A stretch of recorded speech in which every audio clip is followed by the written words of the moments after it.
Good evening and welcome to University of North Carolina, Asheville. My name is Joe Urgo. It is my privilege to serve as interim chancellor.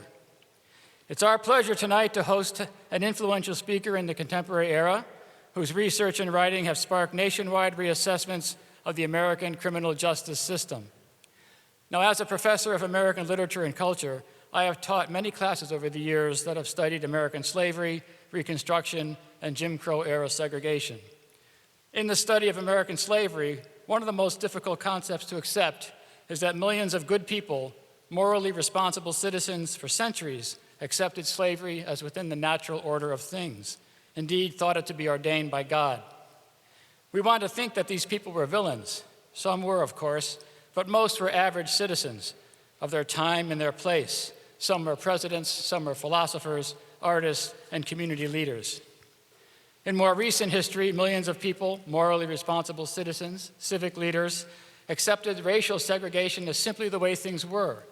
For many of us in this room, these folks were our parents and our grandparents. As you might say, well, that's how things were back then. But we can't help but ask, what were they thinking? The evidence of history strongly suggests that there are practices in which we engage today, phenomena that we consider perfectly acceptable, for which history will eventually judge us as morally and perhaps criminally complicit. Practices that will lead future generations to ask, what were they thinking? To think otherwise is to believe, to our peril, that history has nothing to say to us. The question for us is, what are we going to do with the evidence in front of us? This, I think, is what we're talking about tonight. Our keynote speaker has amassed evidence that through actions and policies that we may have thought to be reasonable or just, we have constructed an extensive system of injustice. Mass incarceration in the age of colorblindness has been taught in numerous classes on this UNC Asheville campus. It's been read in faculty development circles, staff learning circles, and has been used in undergraduate research projects. UNC Asheville is Asheville's university. As a public liberal arts college, we seek to break down the walls between the classroom and the community to influence and inspire community to thought and to action. For this reason, I welcome in particular members of the larger community who have joined us tonight at Asheville's University for this discussion. Thank you. Now please welcome Professor of Mathematics and Director of UNC Asheville's Honors Program, Patrick Balls, to the stage.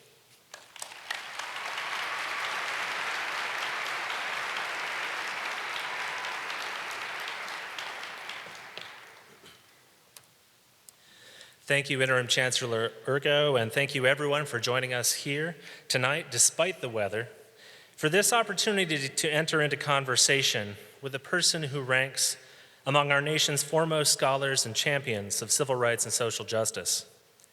Professor Michelle Alexander's work has had an immeasurable impact on my thinking, my teaching, and my interaction with others, both professionally and personally.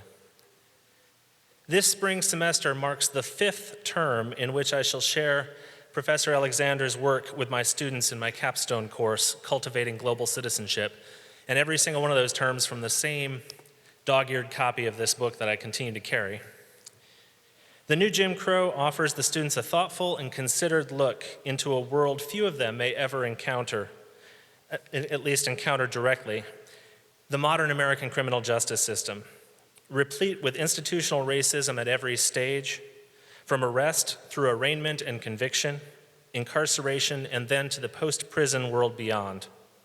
With its in-depth examination of these inequities, Professor Alexander's book offers an incomparable elaboration on the words Dr. King wrote in 1963 from inside of a Birmingham jail. Quote, "An unjust law is a code that a majority inflicts on a minority that is not binding on itself. This is difference made legal. An unjust law is a code inflicted upon a minority which that minority had no part in enacting or creating because it did not have the unhampered right to vote." My students are 2-1 challenged by Professor Alexander's work and moved enough so that some of them credit the New Jim Crow with inspiring them to make long-term decisions about their life pursuits. Before I introduce my friend Tomiko Ambrose Murray, who will help us welcome Professor Alexander to the stage, I want to take a short moment to thank those folks who have worked hard to sponsor tonight's event and to organize many of the related events that have gone on in the past few months. Support for these events comes from many sources, including UNC Asheville's Belk Distinguished Professor, Mark Gibney, the NEH Distinguished Professor, Dan Pierce, the Office of UNC Asheville's Associate Provost, Ed Katz, the Events and Conferences Office at UNC Asheville, the UNC Asheville English Department, Honors Program, Center for Jewish Studies and Center for Diversity Education, the Asheville City Schools Foundation, the Blue Ridge District of the United Methodist Church, Democracy North Carolina, and we have cultural events series sponsors, Biltmore Farms Hotels, Blue Ridge Public Radio, and Our State Magazine to thank as well. And finally, I'd like to thank our ASL interpreters who are to my right, and those providing Spanish-English simultaneous interpretation to my left. Too many persons to name individually contributed to the organizing of reading groups, teach-ins, film screenings, workshops, discussion groups, and other opportunities to engage with ideas related to Professor Alexander's work over the past several months. I am inexpressibly grateful for all of the work these people have done and continue to do to support social justice in our region, and I thank you. I would now like to introduce my friend, Tamiko Ambrose Murray. She is a writer, a community-based researcher, a cultural organizer, and consultant. Her qualitative evaluation methodologies, curriculum design, and facilitation methods have supported schools, institutions, and nonprofits in Western North Carolina and throughout the South to explore new ways to integrate racial equity strategies within programs, policies, practices, and organizational culture. She currently serves as a core staff member at the Center for Participatory Change and co-coordinates its Western North Carolina Racial Equity Circle. She is co-founder of the Asheville Writers in the Schools and Word on the Street, an online arts and culture magazine for and by youth of color, several of whom are here this evening. She currently serves as the co-vice president of Asheville City Schools Foundation's Board of Directors and is an executive committee member of Alternate Roots, an Atlanta-based Southeast regional organization that works on the intersection of arts and activism. Dear guests, please join me in welcoming to the stage Tamiko Ambrose Murray.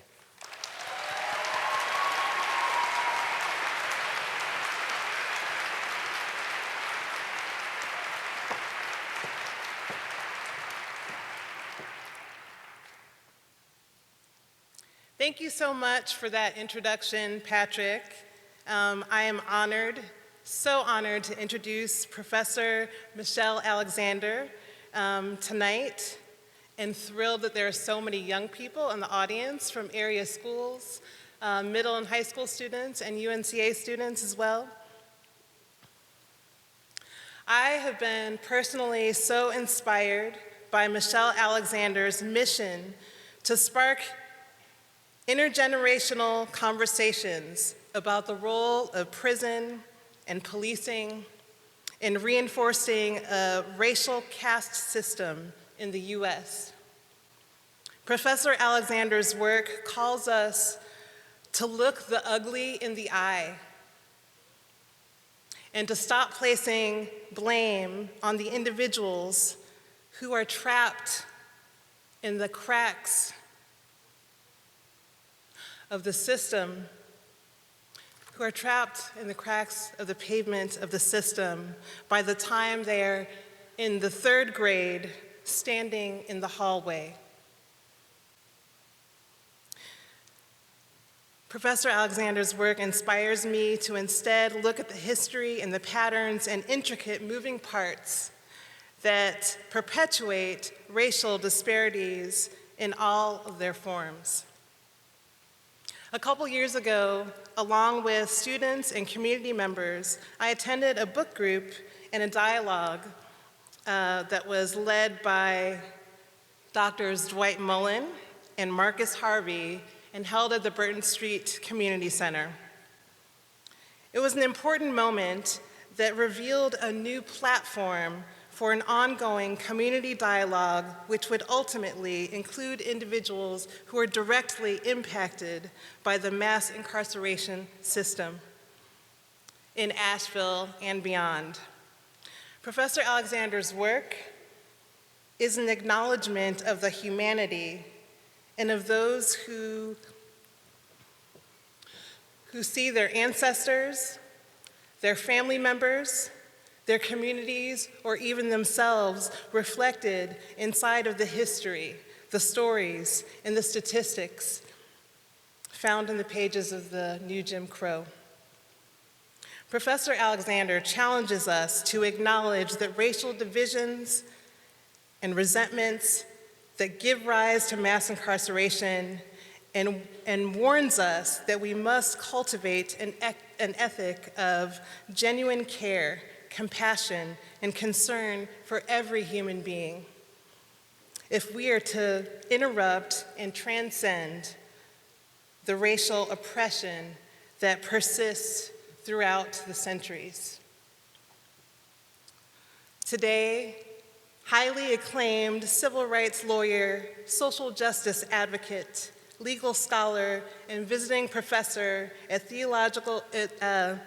Union Theological Seminary, Michelle Alexander is renowned for delivering insights that pave the way for new perspectives on the criminal justice system, the practice of mass incarceration, and the various challenges facing the civil rights community.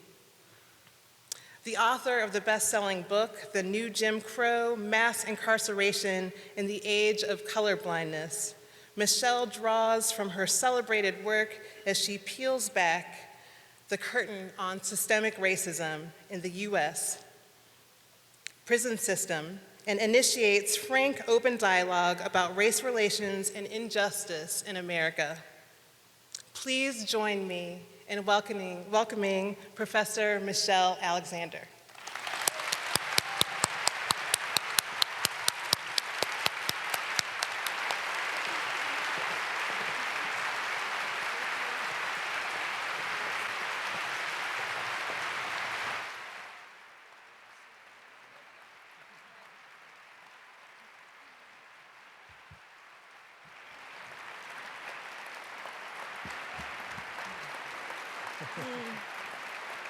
Good evening. Thank you. So just to say a few words about the format of tonight's event. Over the past several months, we've organized a number of events both on and off campus for a variety of audiences, both, again, on campus and in the community, related to Professor Alexander's visit. At many of these events, we solicited questions from some of the folks who took part, and the questions we received from these participants will help guide us in the first 40 minutes. After that, we'll have about 20 minutes, during which time members of the audience may ask questions, at which time a microphone will be made available. At that point, please be sure that you keep your questions brief and make sure that they really are questions and not comments. We don't have long with our distinguished guest, and we want to make the most of that time. So I think the first question that was on many people's minds is, as we gather this week to celebrate the legacy and the teachings of Dr. Martin Luther King, perhaps you could give us an idea about how you feel your work is informed by the legacy of Dr. King and how that interpenetrates with what you've done. Well, thank you. And first, I just want to say thank you to everyone who's been a part of inviting me here. I want to thank the UNC community, and I especially appreciate the fact that this event is open to and inclusive of people outside the university campus. And I'm grateful that you are here. I know that there are some formerly incarcerated people who are here tonight, and I want to honor their presence here, the fact that they are free and capable of joining us here tonight. And also to acknowledge the younger people in the audience, high school students and younger, who are opening their hearts and minds to justice work in this time. I have been enormously influenced by the work of Dr. King. I think there was a period of time in my life, probably, there was a period of time when I was in college and even in law school where, I got this idea that King was too soft, that the methods and the message of Dr. King might not be adequate for modern times. And what I have learned in recent years and through my own work is that King's life and his work and his commitment was profoundly radical, and that particularly at the end of his life, his very prescient statements and views around what threats existed not only to the United States as a democracy, but the global threats of poverty, racism, militarism, and materialism could not be more relevant today.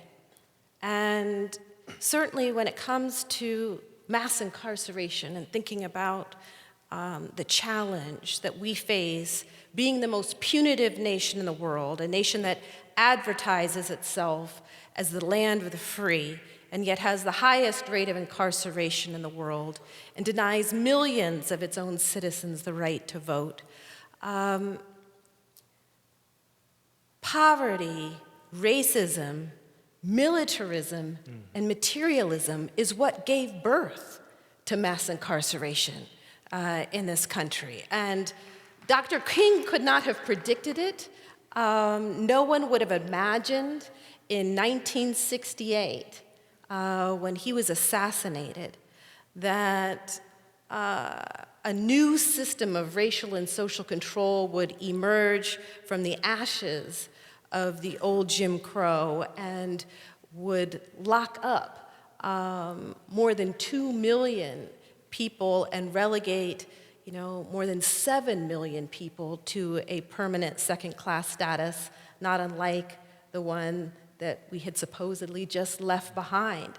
But I feel enormously indebted to his work, his vision, his courage, and I think in many respects it's the job of advocates, scholars, community people in all lines of work to think seriously about what it means to pick up where Dr. King left off and continue the really visionary and quite radical work that he was beginning to embark at the end of his life. Absolutely. Right. And you think there are still lessons that folks can learn from the radicalness? Or is there a new radical now that can still be informed by the sort of radicality that King had in his work? I think so. I think what's fascinating, is that, in the years since Dr. King, passed, what we saw, I think, was the professionalization of civil rights advocacy. What was once a radical grassroots movement that was focused on organizing poor people and people of color, certainly the sanitation workers' strike in 1968, the organizing that was going into economic justice and not just racial justice, demanding fair wages, the right to work at a living wage, the right to shelter, the right to quality education, not just desegregation, but quality education for all.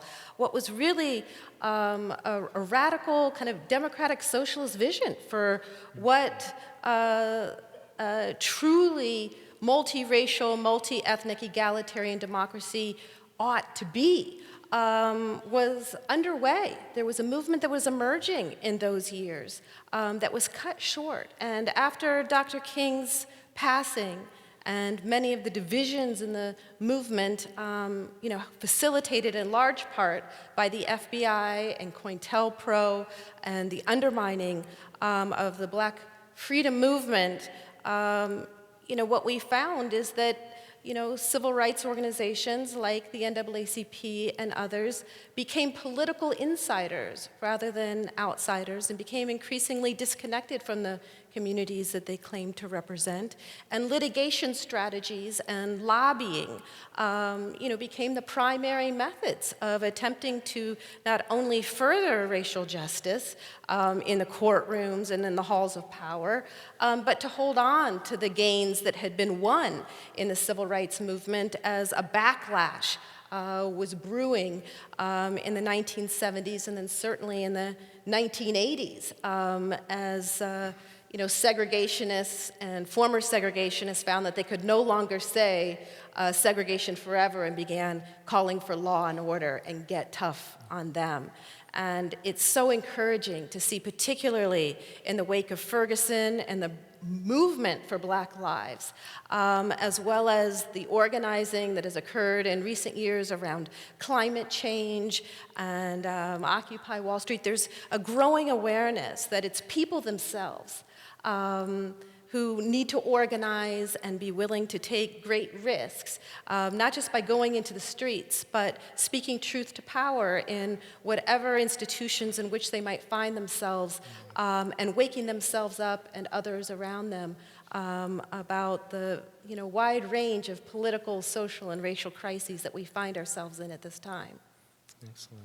You've hit a number of points that people had a lot of questions about, and I hope to get to some of those. But most recently, you're indicating some of the tactics and strategies that people might adopt, and how those are forever shifting in response to a forever shifting foe in some sense.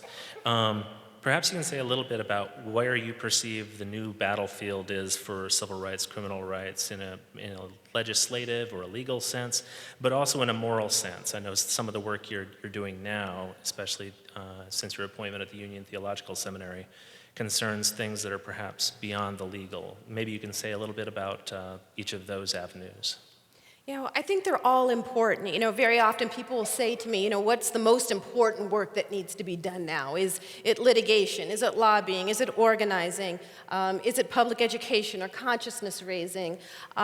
Is it in public health and in drug treatment and ensuring that people have access to adequate mental health services, since our prisons and jails are filled to a large extent with people who have serious mental health challenges and don't have access to quality health care and the kind of support services that they need. So, what's the most important? And I think it's all important, and it's all desperately needed. We do need lawyers, who can represent people who are, facing 3 strikes laws and the possibility of being separated from their, children or families for the rest of their lives. We need organizers and people who are going to ensure that people do take to the streets and that consciousness is raised. But we need teachers, and we need artists, and we need musicians, and we need doctors, and we need, all kinds of folks who are going to be fully awake in this period and do whatever they can within their circles of concern and influence to make, an extraordinary impact. I myself have moved in recent years from thinking about our criminal and justice system and our system of mass incarceration primarily as a political and legal problem to now viewing it primarily as a profound moral and spiritual crisis that faces our nation. And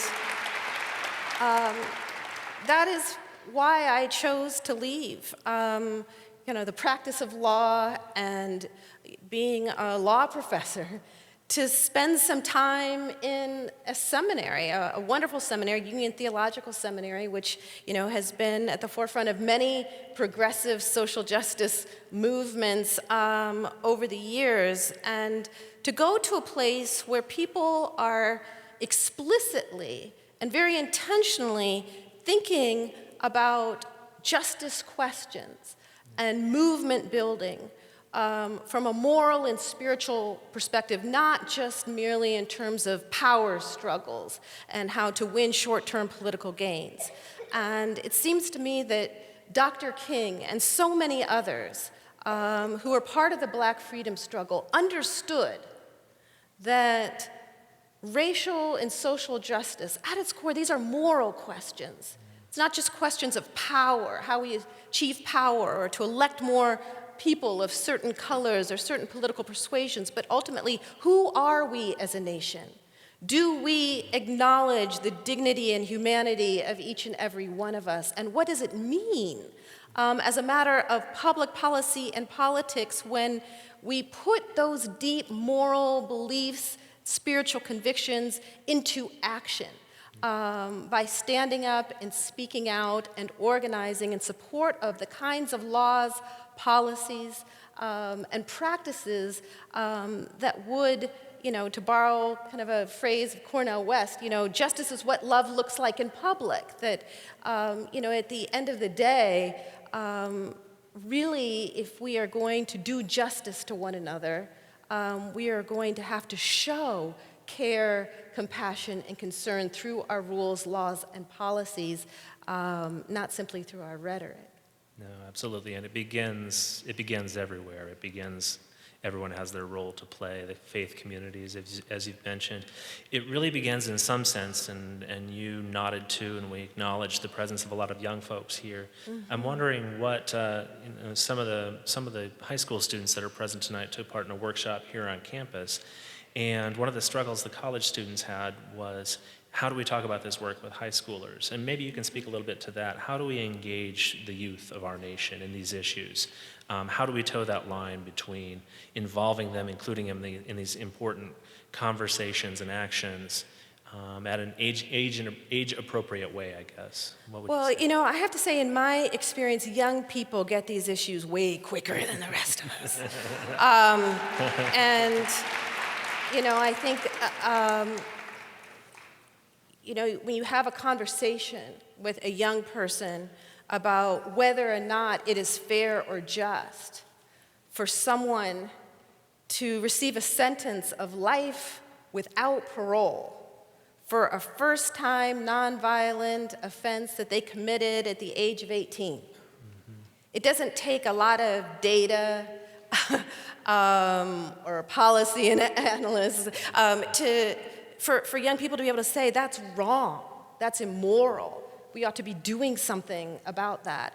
I think that there are ways in which, our criminal justice system has become so normalized that those of us, who have grown up watching Law and Order and have gotten accustomed to the images we receive from Hollywood, grown accustomed to the messages we hear from politicians, that we've become used to living in a nation where it's normal for 1 out of 3 young African American men to expect to do time in prison, where it's normal for police to stop people without any evidence of reasonable suspicion or probable cause and frisk them and throw them to the ground simply for talking back to the police officer, and to then expect them to just shake that off and go on with their day and go to their history class afterwards and be able to focus and concentrate in class. That we've accepted that it's just okay to treat certain groups of people as though they're disposable. And fortunately for young people, they are not so accustomed to this, and are less inclined, I think, to accept the status quo as inevitable. And so, I think the movement for Black Lives is an excellent example of young people witnessing injustices on the streets, and whether or not they had the opportunity to read a book like mine or others, understood in their gut that it was wrong, and were willing to go into the streets. And many of them dropped out of school and stayed in the streets for more than a year, trying to bring not just national attention, but global attention to police violence and the crisis of mass criminalization. And so I hope that we don't hold back in any respect, and we allow young people not just to be included in these conversations, but to emerge as leaders in these times, and to provide all of the support and resources necessary for them to be able to do a better job than, frankly, my generation has done in speaking truth and finding a way out of no way. Yeah, so in some sense, the problem isn't how do we involve them as much as it is how do we listen to them and how do we elevate their voices. Yes, And, I think that's absolutely right. And, providing information and materials, I think our school systems, tend to do a terrible job of teaching American history. Now, I used to, yeah, I used to say they did a terrible job teaching racial history, but really American history is racial history. It is the history of white supremacy and of genocide, and we turn away from these subjects, of course, because we're afraid of them. And so, these subjects are reduced to very, sanitized descriptions in textbooks, and teachers are often afraid of broaching these subjects in class because they don't know how to handle the conversation or don't feel well equipped or educated enough themselves to be able to engage in these conversations in a meaningful way. But one of the most important things I think we can do for young people is to make sure that they get access to the truth, that they are taught the truth about American history, and that they are exposed to the heroic movements that have transformed this country, as well as heroic movements around the world for justice. I know that when I was a young person, I dreaded any kind of conversation about slavery in class. When the subject would turn to slavery and there would be pictures of lynchings or white-only signs, I felt ashamed. I went to 3 different high schools, and they were all very different, but I remember one high school in particular where, I was one of the few black students in class, and the subject of slavery or Jim Crow would come up, and the teacher would want to call on me and ask me to provide, some enlightenment for my fellow white students, and it was humiliating. And, one of the challenges, I think, is for us not to simply, teach the victimization of people of color, but to teach about the heroic movements and the struggles. And I encourage anyone who hasn't seen the documentary Freedom Riders to do so. I love that documentary because it centers students. It centers young people rather than Dr. King. When most people think of the civil rights movement, a lot of times they imagine Martin Luther King and the I Have a Dream speech. But the Freedom Riders film centers students, young people, who were far more militant and radical than Dr. King. And Dr. King himself declined to join the Freedom Rides. And it was young people, the Student Nonviolent Coordinating Committee, that really made that movement possible in the South. And those stories and that history, I think we ought to share with young people if we want them to have the courage and the vision to be at the forefront of these struggles for their own generation. And as you noted, there are parallels today with the organization of Black Lives Matter and the involvement of many young leaders in that organization. One of the questions that came up in one of the conversations about your book dealt with Black Lives Matter since it was not an entity when the book was first published. And folks were wondering how you would have interpreted it, how you would have brought Black Lives Matter into the new Jim Crow had it been around at the time. Yeah, so at the very end of my book, I talk about the fact that, I believed that a time was going to come when our cities were going to erupt and that a younger generation would step to the fore. And that I hoped that as, many young people were reacting in outrage, that we wouldn't try to, silence them or quash them and tell them to be better behaved, but to support them. And for, civil rights organizations and kind of the older guard to be willing to support a younger generation as it comes to the fore. And, some people have said to me, oh, how did you know that something like that was going to happen? I said, well, because something that happens over and over. I lived through the Rodney King episode. I'm old enough now that I know that it's just a matter of time before these eruptions take place. And throughout our history, it has very often been police violence that has forced, the issue of racial justice onto the front pages and into the national consciousness. And so I fully expected it. And I think what I would do if writing the book over again today would be to talk more about how critically important it is for us to support and to embrace these movements and to connect the movement for Black lives and the movements to end mass incarceration to the movements to end mass deportation. These are not separate movements. These are one and the same. What happened at Standing Rock is connected to mass incarceration and to mass deportation. That we have to be capable of connecting the dots and not treating these issues as though they're isolated. I mean, I think mass deportation provides the clearest example of this.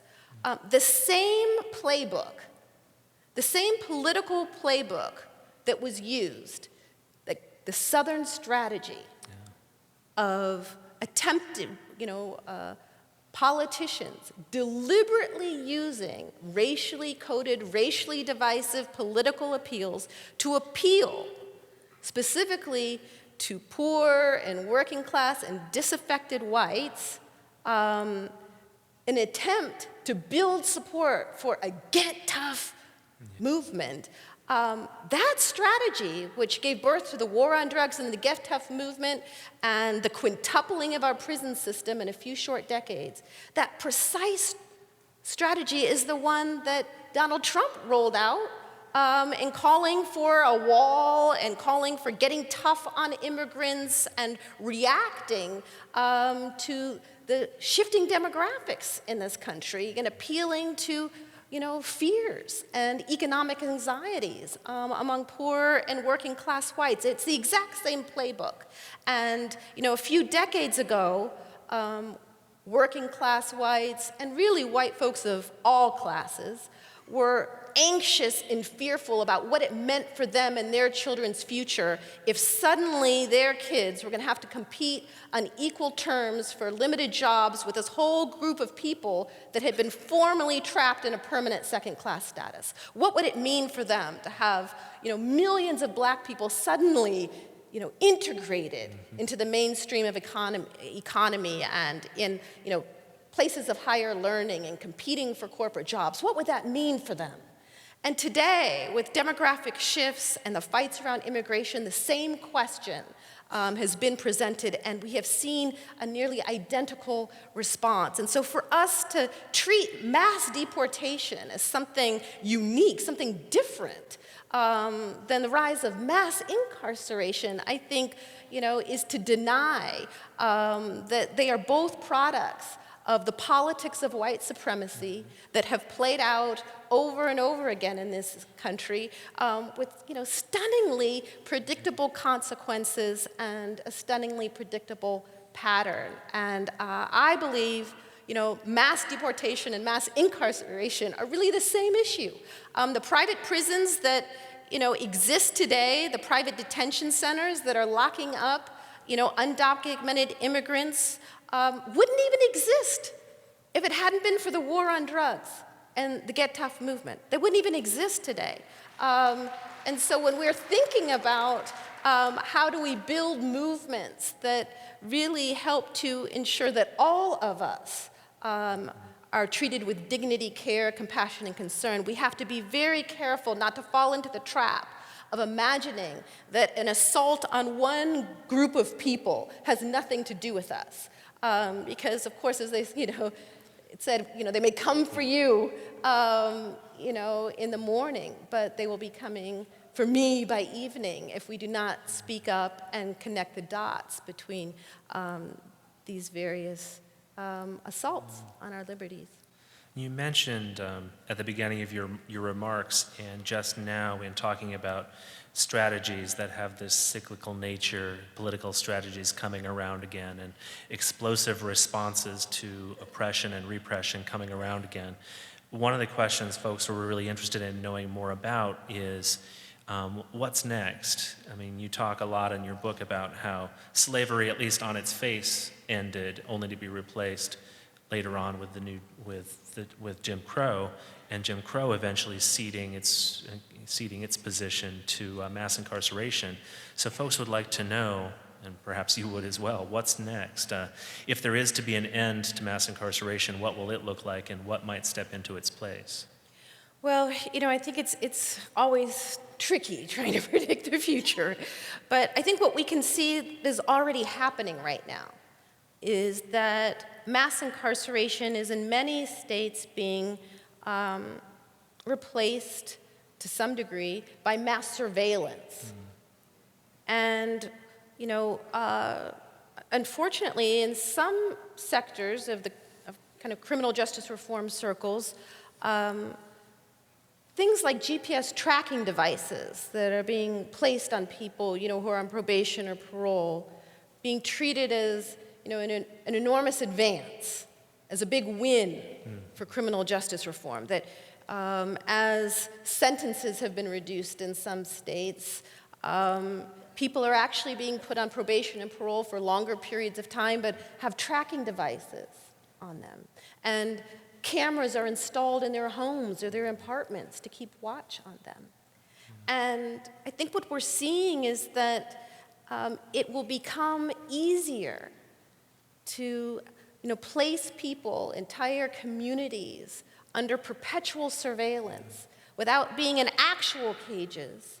People will be in virtual cages, which exist already to a large degree, to the extent that people aren't often capable of finding jobs or housing or accessing public benefits, that they're living in, what Jazz Hayden calls open-air prisons. But I think we have to be very concerned about the ways in which we might view surveillance as an attractive alternative to people being locked in actual prisons and actual cages, and how much of our own freedom we might be willing to trade for that. I worry very much that in the years to come, we're going to find that poor communities, communities of color, and increasingly, working class and middle class communities find themselves under perpetual surveillance in ways that have been the subject of science fiction for some time, but are increasingly becoming a reality of modern life. Yeah, some of the issues that you just raised, dealing with finding support for finding housing, for finding food, these are issues that a lot of folks face now post-incarceration.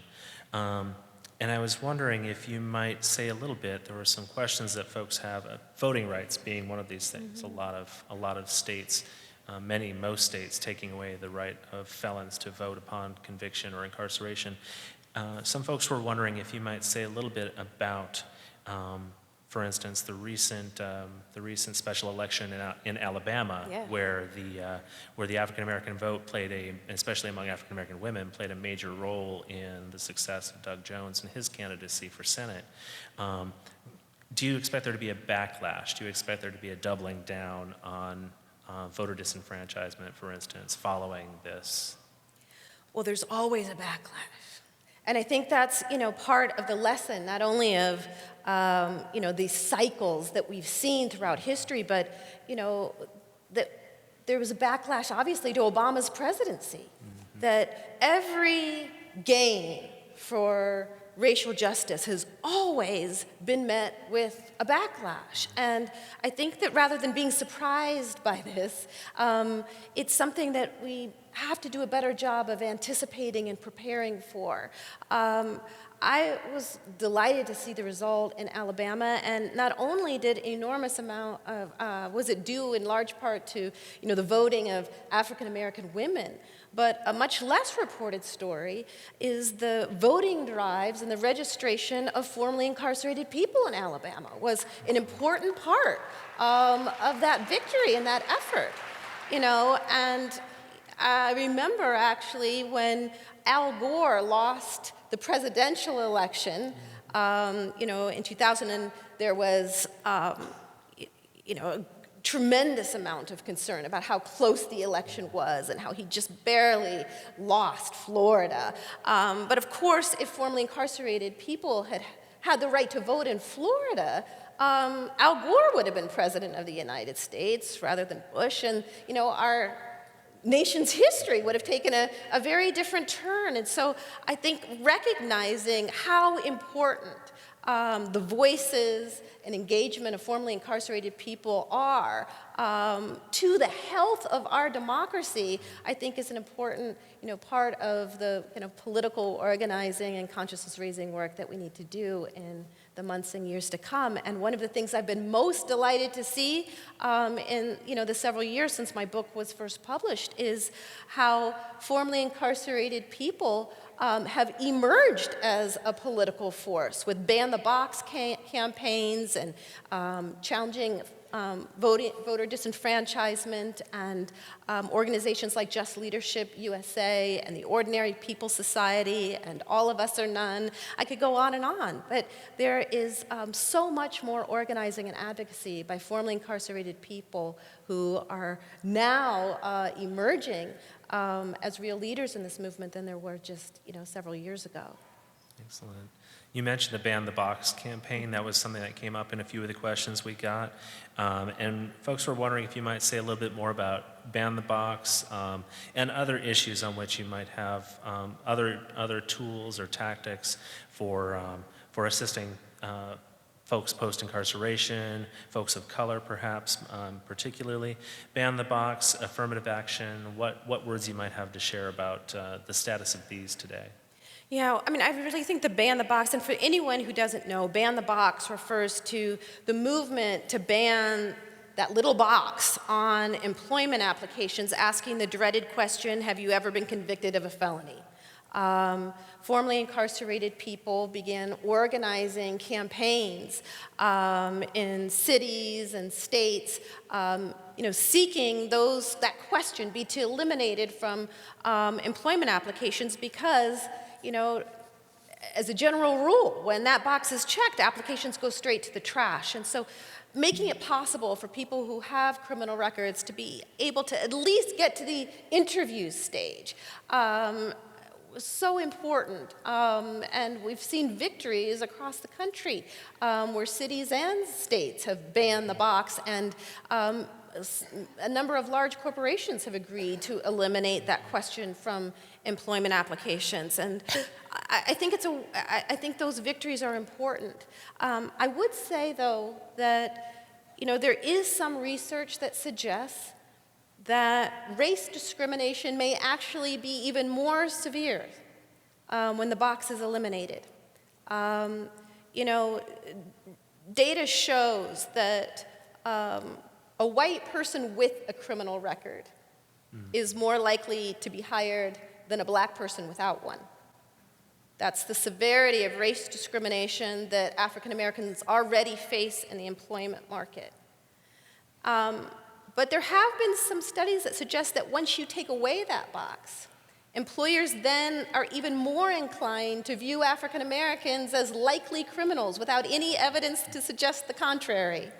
And so there has been some discussion and concern within the movement about whether or not they're, by eliminating the box, by eliminating one problem, creating or intensifying another.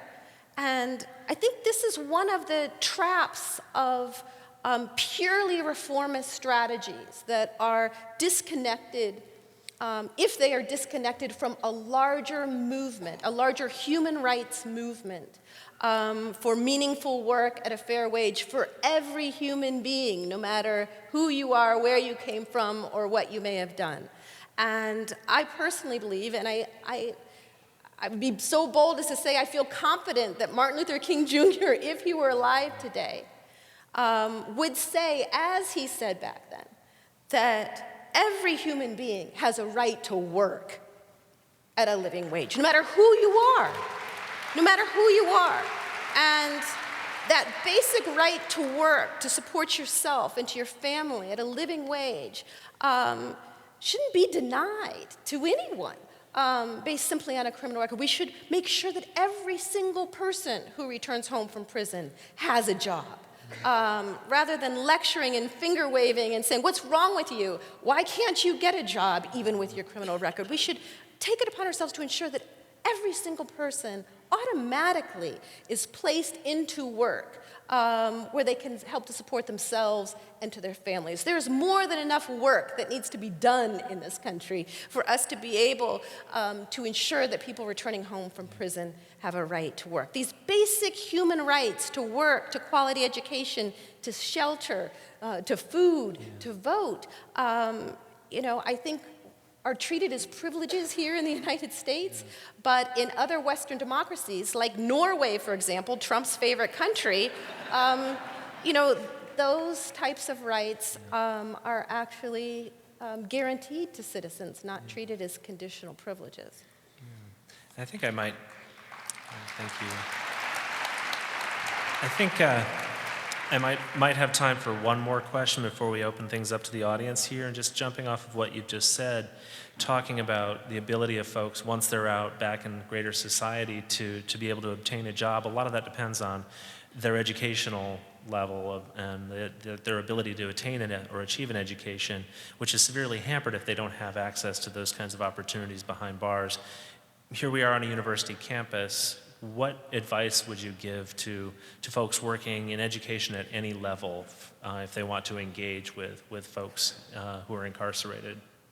Well, I guess I want to pause with that question for a moment because there is certainly a lot of research that shows that people who do not graduate from high school are particularly if you're African American or a person of color, are extreme risk for incarceration. And yet, kind of as I was just saying before, I think one of the questions we have to ask ourselves is how committed are we to a capitalist model that does not afford meaningful work at a living wage to people who have been denied adequate education opportunities. I am not committed to a model like that. I believe that if young people, graduate from high school and have not attained a college education, that we as a nation have a responsibility to ensure that they have the opportunity to contribute to our society and do meaningful work for which they are compensated in a way that they can support themselves and their family. That if the private sector won't do it, then we have to ensure that we create jobs.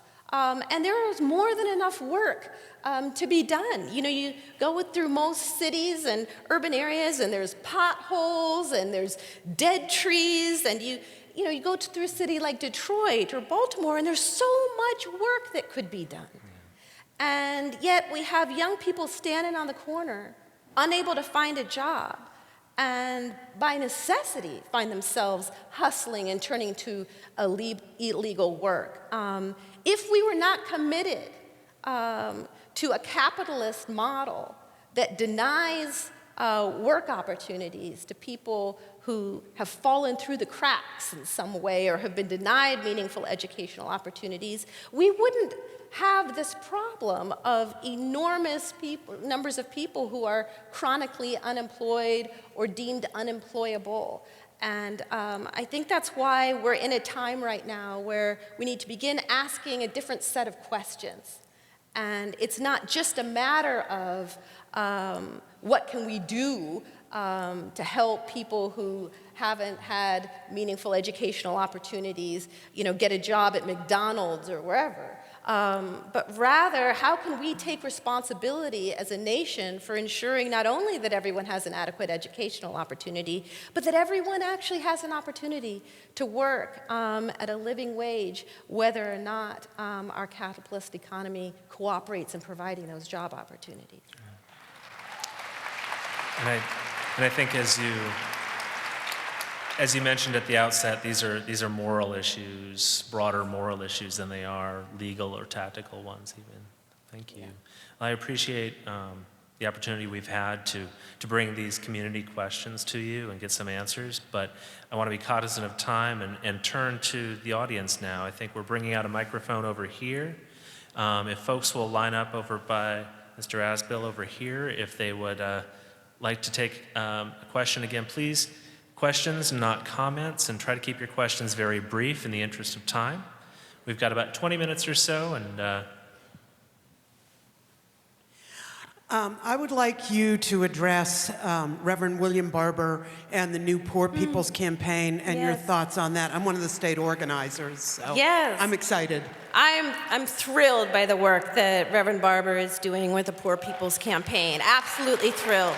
I think it's exciting, and it's an example of what it means to engage in organizing and advocacy grounded in moral and spiritual commitments, rather than merely coming at it from a purely political point of view. So I think it's phenomenal, and I hope that we all find ways to support and contribute the work that he and many others are doing along those lines around the country.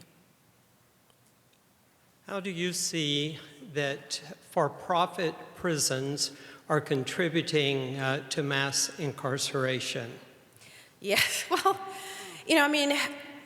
I just hope that there isn't anyone here that supports private prisons. I believe private prisons should be abolished, so that if there's anything that, is unconscionable, this idea, again, this is the perfect intersection, right, of the racism, poverty, militarism, and materialism that Dr. King condemned and pointed towards as the source of the greatest evil in the United States and around the world. When those four things converge, you're at risk of the moral bankruptcy of a society. And private prisons, they profit from poverty and from racism, and they use militarism, locking people up at gunpoint, using military-grade gear to do so, for purely material gain. And all of the incentives are backwards with private prisons. Private prisons make money when people go to jail. That's how they make money. And yet, as a society, we should be doing everything possible to incentivize the opposite result, lowering crime rates to the extent possible, helping to ensure that people aren't forced to be separated from their families in these ways, and yet private prisons profit when people suffer. And so I hope that we would abolish private prisons, that we would end their role not only in mass incarceration but also in mass deportation, and that we would use the campaigns to abolish private prisons and the divestment movements that have emerged to cripple private prisons as an opportunity to work for a larger goal of a world without prisons. I know that for many people, talking about prison abolition seems pie in the sky and utterly unreasonable, because what are we going to do with the worst of the worst, in the streets, who are violent and committing mayhem? What are we going to do about them? And I think it's worthy of keeping in mind that, our rates of incarceration in the United States are so wildly out of proportion to what exists in, most every other country in the world. And that if we took seriously the commitment to universal health care and access to mental health treatment and drug treatment, and ensuring that everyone actually had the right to work and had the right to housing, if we took that very seriously, our prison populations would shrink to a point where we could then begin to imagine alternatives to locking people in cages. I appreciated the sentiments that were expressed at the outset around what is it that we do today that we will one day look back in horror and be shocked that we could have done such a thing. And I think the practice of putting human beings in literal cages and for the purpose of dehumanization and humiliation, treating them often worse than animals, dogs at the pound, that we'll look back on that and go, my God, what kind of people were we? How could we have possibly rationalized that to ourselves? What kinds of stories did we tell ourselves that made that okay? And we'll feel a similar kind of shame about that we now feel, or at least most of us feel, about slavery and Jim Crow. So I do hope we will use abolishing private prisons as a step to a much larger goal of imagining a world without prisons. Thank you. Professor Alexander, my name is Tammy Forte Logan. I'm actually wearing my faith hat right now. Our church was approached by our local prison about doing a book collection to give to inmates in the Marion area. And we learned that your book had been banned. Yes. And then I got an email from a colleague that the same thing happened in New Jersey, and the ACLU was getting involved in that. So I wonder if you can enlighten. First, thank you for your book, and it tells me that it really is making an impact if prisons want to ban it. Yes. So thank you for your courage in doing that. But I want to know if you have any insight for us to figure out how to get around this, because we think it's really important that those who are incarcerated see the bigger story, the bigger picture, and how they're a part of it. And we don't want to break the law and take contraband into the prison. So to keep us legal, do you have any idea how that's happening in other places? Yes, thank you for that question. And there's actually an article that was just posted this afternoon, I believe, on the New York Times about the banning of my book and others in prisons. New Jersey reversed its ban on my book after it was challenged by the ACLU, and there was an outcry. They reversed their ban. But North Carolina, Florida, Michigan, other states continue to ban my book. Texas prison system bans 10,000 books. A lot, yeah. Including The Color Purple, including, in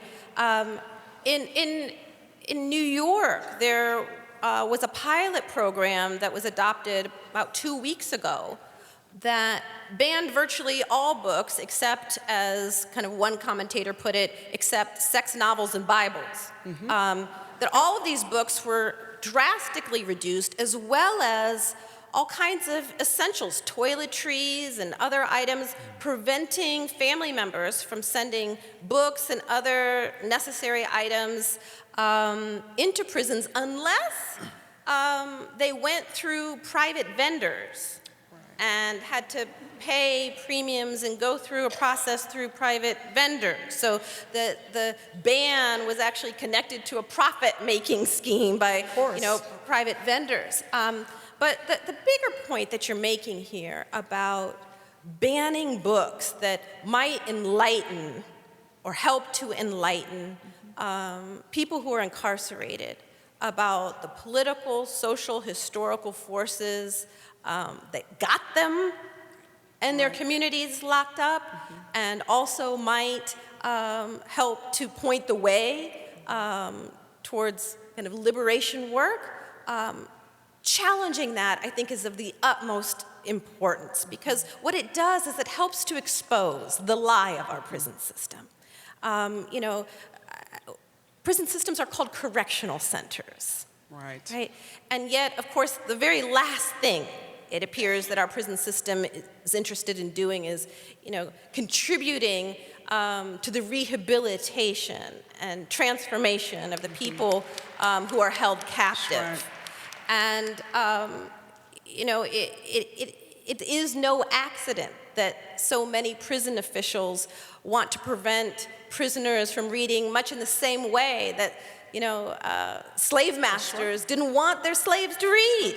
that they didn't want them to have access to education that might empower them to fight back in any meaningful way. Now, of course, the fight back, which prison officials say they fear, is violence. That if they are exposed to racially charged material, that they may be, incited to violence. But as Jason Hernandez wrote, actually in a wonderful op-ed piece in The Guardian just recently about his experience, reading my book and others in prison. Jason Hernandez received a life without parole sentence for a nonviolent drug offense when I think he was in his early 20s, I think 22. Life without parole for a nonviolent drug offense. And while he was locked up, he read my book and others and reached out to me. Sent a letter, reached out to me and said that because of reading it, he was awakened to the reality that he wasn't there just because something was wrong with him. That he now could look around and see that he was surrounded by black and brown young men just like him, and that his whole community was experiencing something that wasn't just about his personal failing.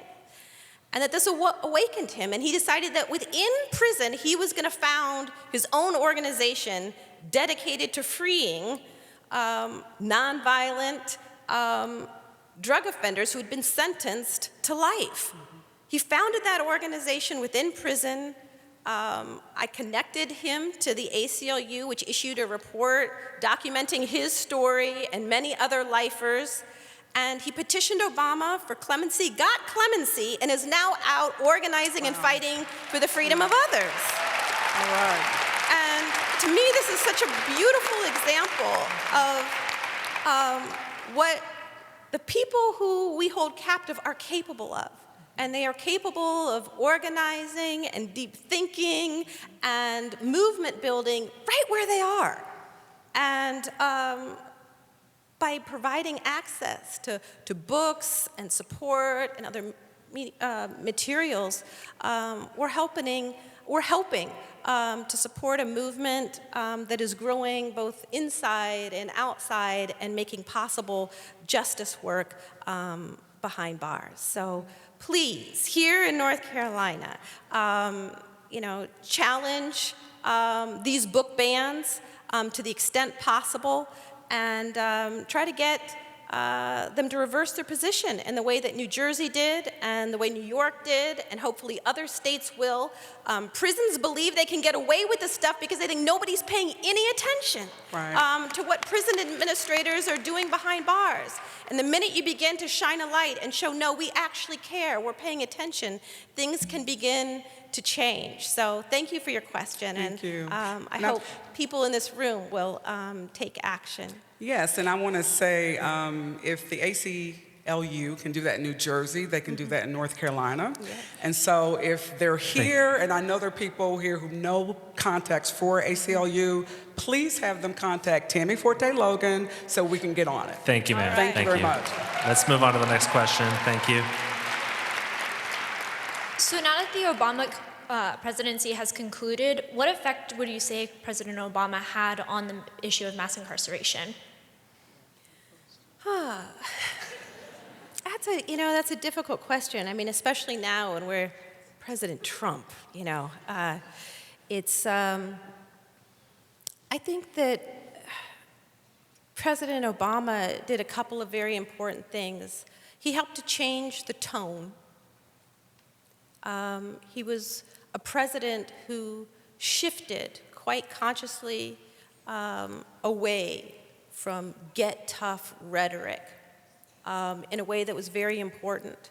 In some ways, he was following a trend rather than leading one in that regard.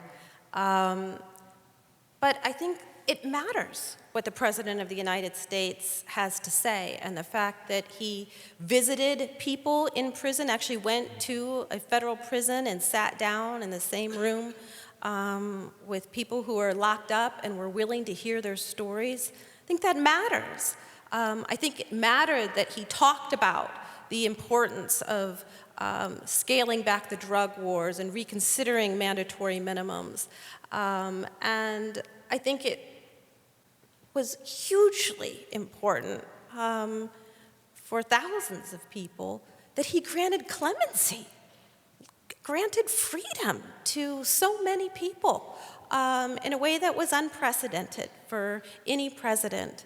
And Jason Hernandez would not be free doing the work that he's doing today if it wasn't for President Obama's willing to grant him clemency. Now, you know, I have to say that I think he could have done more, but we could have done more. And, you know, I am very hesitant to, or I guess I should say that I have been very reluctant to kind of engage in kind of the finger pointing at elected officials saying, well, why didn't you do X, Y, and Z?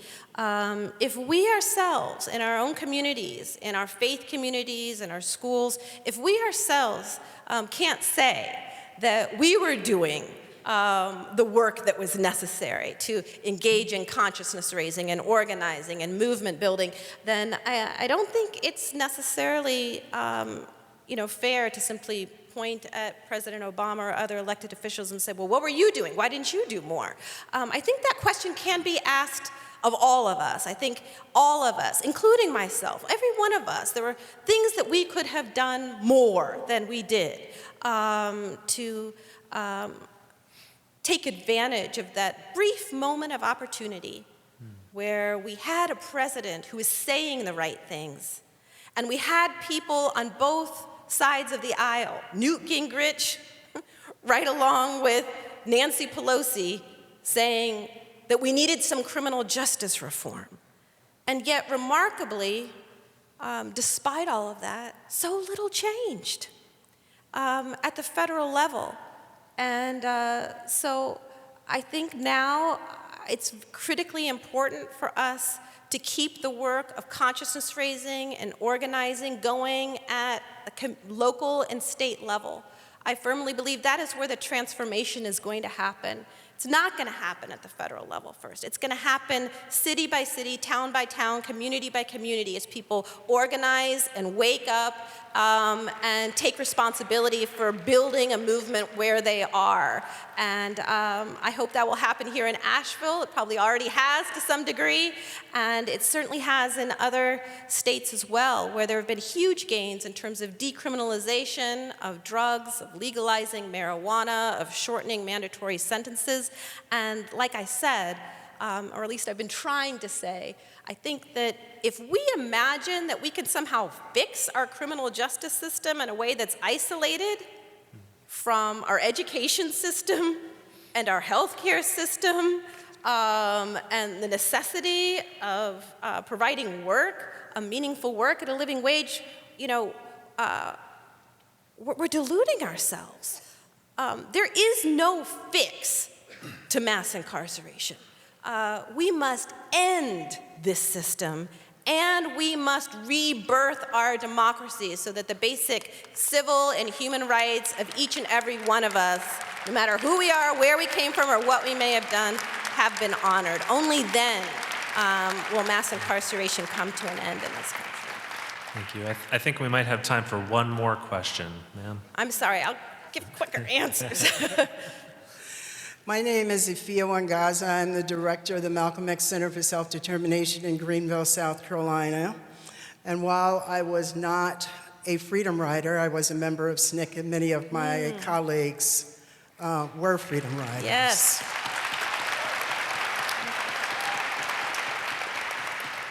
And in the work that we did, we came to that position of putting our lives on the line because we understood that what we were looking at were the symptoms of white supremacy patriarchy. Yes. And there are those of us who have remained on the battlefield these 50 years, who have challenged and called for police accountability for the past 50 years.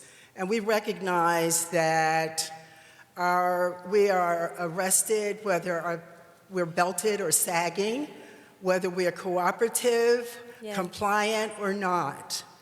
So our call at this point is community control of the police.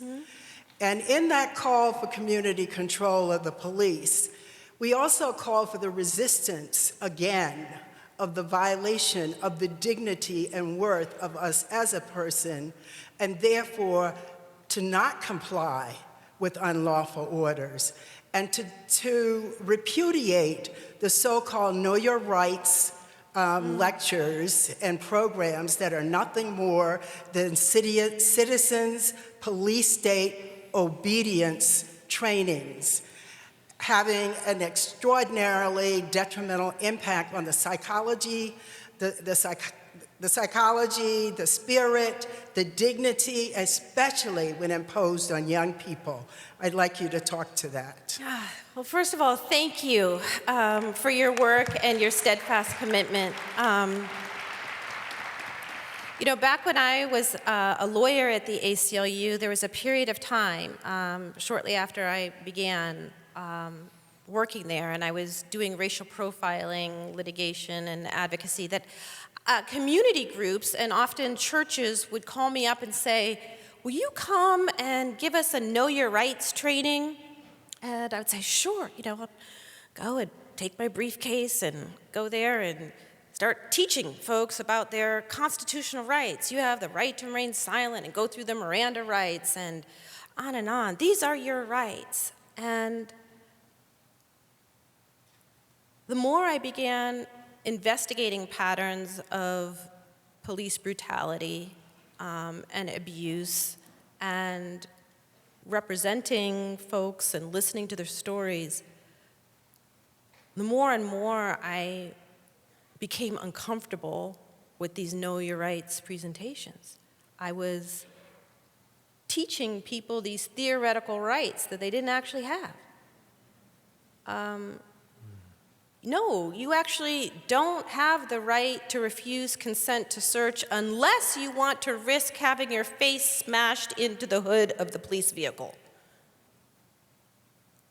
These are theoretical rights that exist on paper, that a significant percentage of the police brutality and abuse complaints and cases that I was involved investigating involved people trying to assert their rights. Asking an officer, why'd you stop me? Boom. No, you can't search my car. No, I'm not talking to you. Suddenly face down in the pavement being kicked. And so I decided I'm not doing this anymore. Just as in Plessy versus Ferguson, black man has no rights, which a white man is bound to respect. That was actually the reality in these communities, that these were fictional rights that you hear on Law and Order, and you get socialized to imagine that when someone says, can I speak to my attorney now? Boom, one just magically appears in your cell, and suddenly you have an aggressive advocate, turning over every little piece of evidence and interviewing every possible witness in your neighborhood. That doesn't happen.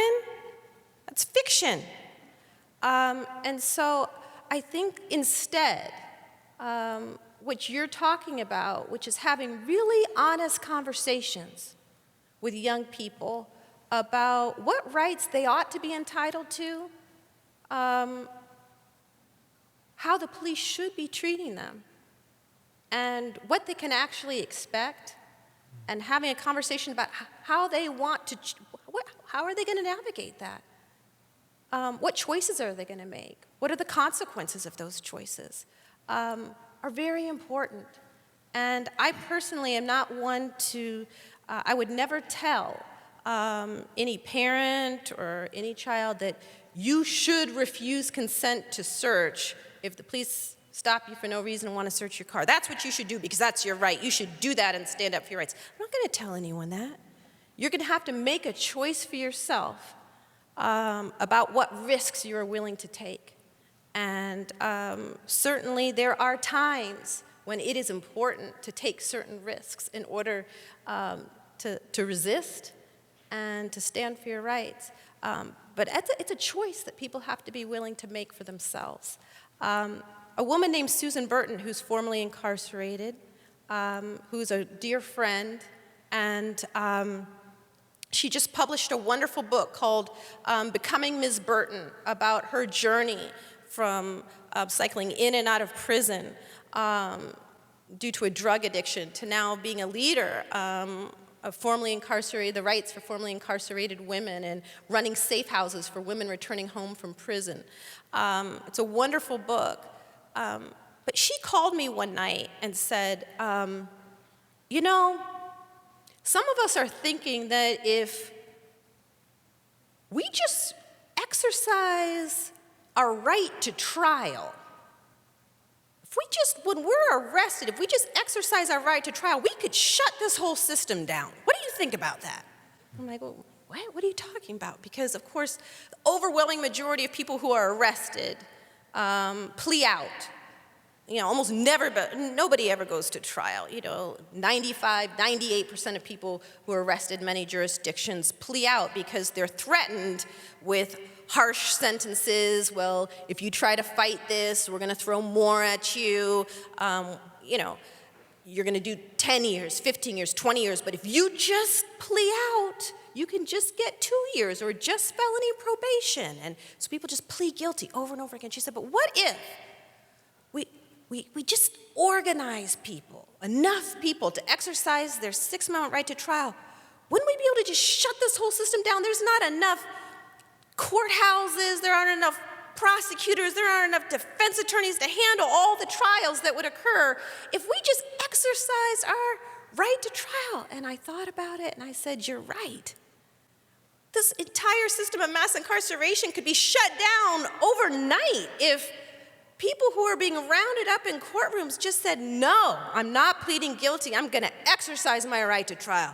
The whole system would just grind to a halt. There would be no way of processing those millions of people through the system every year. But for those people who said, no, I'm taking this case to trial, I'm gonna fight this thing, the book would be thrown at them.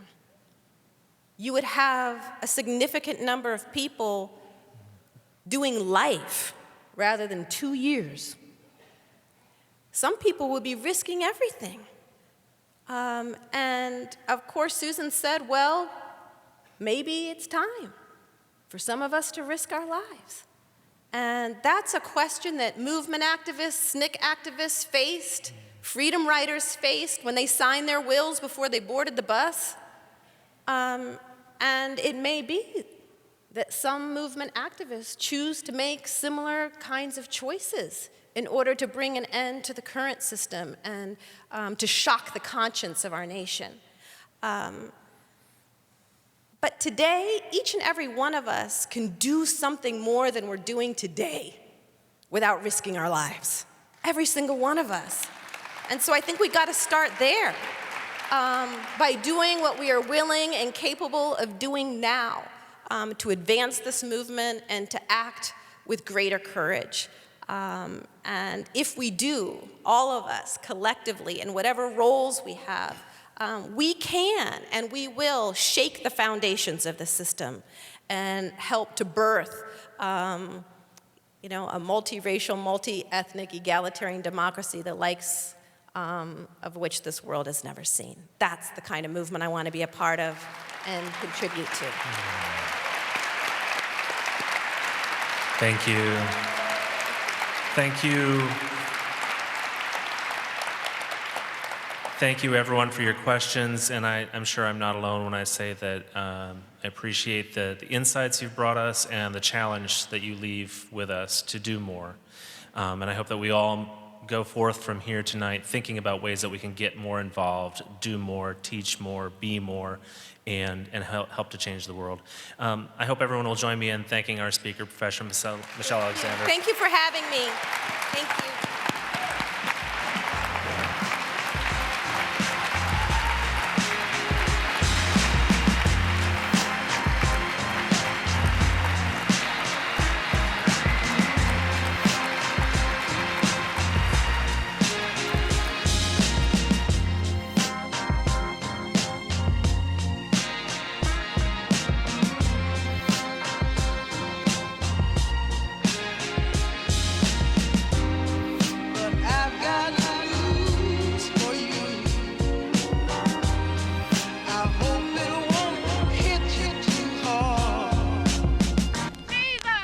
geared for you to think.